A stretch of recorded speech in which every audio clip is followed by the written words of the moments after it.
Bismillahirrahmanirrahim. Assalamualaikum warahmatullahi wabarakatuh. Apa kabar anak-anakku yang solih dan solihah? Sehat bukan? Alhamdulillah atas limpahan rahmat dan karunia-Nya. Pada hari ini kita masih bisa belajar bersama pelajaran Pendidikan Agama Islam dan Budi Pekerti kelas 6 semester ganjil di SD kita tercinta, SD Masjid Syuhada. Anak-anakku yang solih dan solihah, setelah pada pertemuan yang lalu kita berdiskusi bersama tentang sebuah fenomena toleransi yang terjadi di Yogyakarta dan juga di Semarang. Nah, hari ini kita akan belajar bersama tentang makna surah Al-Kafirun. Namun, sebelum pembelajaran hari ini kita mulai, mari kita berdoa terlebih dahulu. A'udzu billahi minasyaitonir rajim. Bismillahirrahmanirrahim. Raditu billahi rabba wa bil islami dina wa bi Muhammadin nabiyyan wa rasula. Rabbi zidni ilma warzuqni fahma. Amin. Kompetensi dasar pada pembelajaran hari ini adalah KD 3.1 mengetahui makna Quran surat Al-Kafirun dengan benar. Tujuan pembelajaran pada materi pagi ini yaitu setelah mempelajari materi ini, peserta didik diharapkan mengetahui dan memahami makna Quran surat Al-Kafirun. Jadi nanti setelah kita selesai belajar hari ini, Ibu berharap, kita berharap bersama tujuan kita bisa tercapai, yaitu anak-anak dapat mengetahui dan memahami apa sih sebenarnya isi dari Quran surat Al-Kafirun. Baiklah anak-anakku semua, mari kita mulai membahas tentang makna Quran surat Al-Kafirun. Quran surat Al-Kafirun itu berarti orang-orang kafir. Qul ya ayyuhal kafirun. Al-Kafirun adalah artinya orang-orang kafir. Di sini Allah menyeru kepada orang-orang kafir, yang dipanggil adalah orang-orang kafir. Quran surat Al-Kafirun adalah surah yang ke-109 dalam Al-Quran. Nah, urutan surat Al-Kafirun ini berada di urutan 109 di dalam Al-Quran. Termasuk dalam golongan surat Makkiyah. Nah, Quran surat Al-Kafirun ini adalah surat Makkiyah. Artinya apa surat Makkiyah itu? Surat yang diturunkan di Makkah dan sebelum Rasulullah hijrah ke Madinah. Nah, jadi Rasulullah berdakwah itu selama 23 tahun. 13 tahun di Makkah dan 10 tahun di Madinah.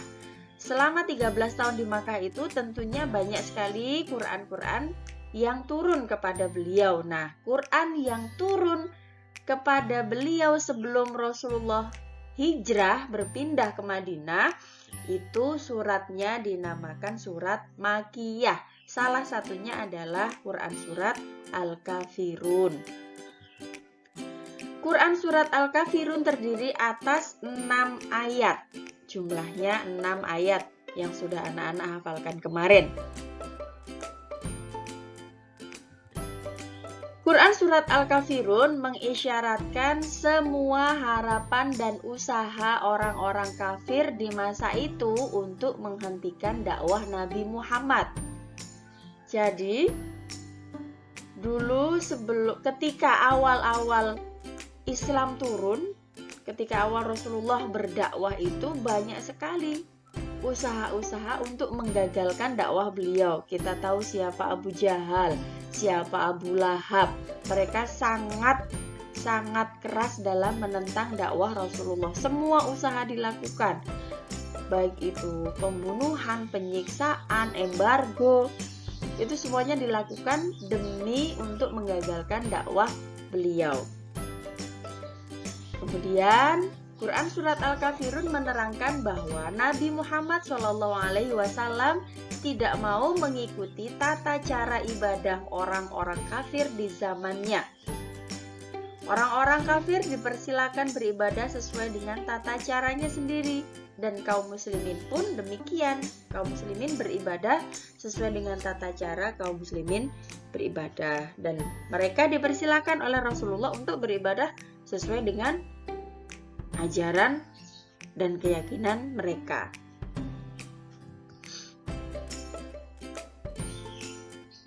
Toleransi hanya berlaku dalam bidang sosial kemasyarakatan, hubungan antar manusia. Nah, ini berlaku sampai sekarang ya, dalam toleransi ini.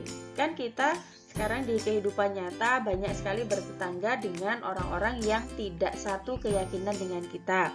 Kita muslim dan mereka non-muslim. Nah, apakah ketika kita muslim dan mereka non-muslim, kita tidak boleh berhubungan, tidak boleh mengobrol, tidak boleh saling membantu?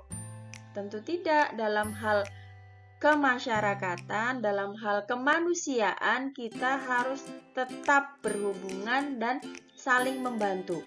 Jika tetangga kita orang non-muslim misalnya, kebakaran rumahnya atau tertimpa musibah, apakah kita akan diam saja?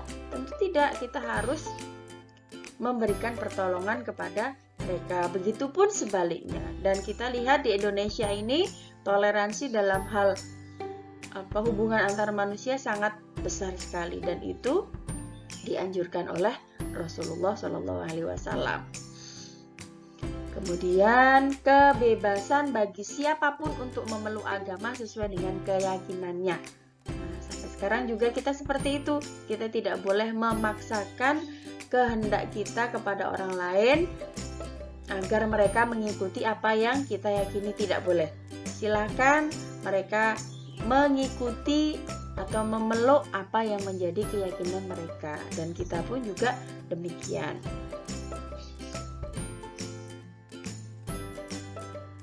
Asbabun nuzul.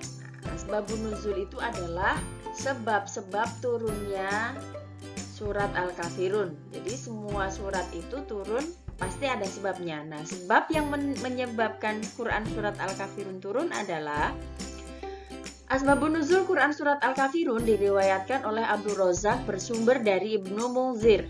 Dalam riwayat lain, cerita tentang Asbabun nuzul Surat Al-Kafirun tidak jauh berbeda dengan riwayat sebelumnya.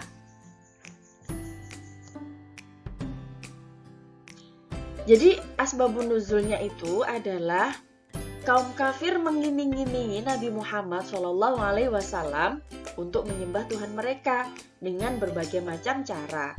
Dalam Asbabun nuzul Surat Al-Kafirun versi yang kedua ini, kaum kafir berkata bahwa apabila engkau mengikuti kami menyembah Tuhan kami selama 1 tahun, maka kami akan mengikuti agamamu dalam kurun waktu 1 tahun pula. Nah, kemudian Nabi Muhammad tidak lantas memberikan jawaban karena masih menunggu wahyu yang turun dari Allah. Nah, jadi mereka, kaum kafir itu, akhirnya setelah beberapa usaha yang mereka lakukan itu gagal, nah mereka ada nih mengadakan satu iming-iming kepada Rasulullah. Hai Rasulullah, gimana kalau kamu menyembah Tuhanku 1 tahun? Nanti kami juga akan melakukan hal yang sama. Kami akan menyembah Tuhanmu selama 1 tahun. Nah, ketika ada ucapan seperti ini dari kaum kafir, Rasulullah tidak serta-merta menjawab, tidak langsung menjawab, namun menunggu wahyu dari Allah. Nah, kemudian turunlah Quran Surat Al-Kafirun. La a'budu ma ta'budun, aku tidak menyembah apa yang kamu sembah. Wala antum abiduna ma a'bud, dan kalian tidak menyembah apa yang aku sembah. Lakum dinukum waliyatin, bagimu agamamu dan bagiku agamaku. Sangat tegas sekali dalam hal peribadatan, tidak ada toleransi. Seperti itu ya, tak boleh toleransi. Tapi kalau dalam hal muamalah, ayo kita harus selalu hidup rukun dan saling membantu.